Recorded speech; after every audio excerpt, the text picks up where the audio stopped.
পৃথিবীর মানুষ এখনো পর্যন্ত মাত্র 12 কিলোমিটার পর্যন্ত নিচ পর্যন্ত যেতে পেরেছে।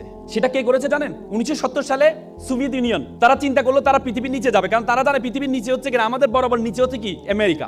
আমরা যদি এখানে যে 6টা বাজে, আমেরিকাতে 6টা বাজে, রাত 6টা বাজে, দিন 6টা হলে রাত 6টা। সে চিন্তা করলো নিচ দিয়ে যাবে। তখন তাদের গবেষণা পথে তারা নিচে যাওয়া শুরু করেছে সাইবেরিয়া অঞ্চলে। নিচে গিয়ে তারা 12 কিলোমিটার পর্যন্ত গিয়ে দেখে সেখানে যেই গরম সেটা প্রায় 2000 সেলসিয়াস গরম।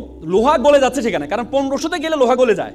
আপনি দেখেন সূর্য আমাদেরকে গরম দেয়, আমরা 40, 50, 60 সেলসিয়াস গরম পাই আমরা। সূর্য আমাদের গরম দেয়, কিন্তু মাটির নিচে কিভাবে গরম হয়? পরবর্তীতে আর যেতে পারে নাই। সেই গবেষণা প্রতিষ্ঠানের প্রধান ছিলেন ডক্টর এসবক। তিনি বলেন, আমি যখন যেতে পারছি না তখন আমি একটা মাইক্রোফোন পাঠিয়েছিলাম সাউন্ড নেওয়ার জন্য, ভিতরে কি সাউন্ড হয়।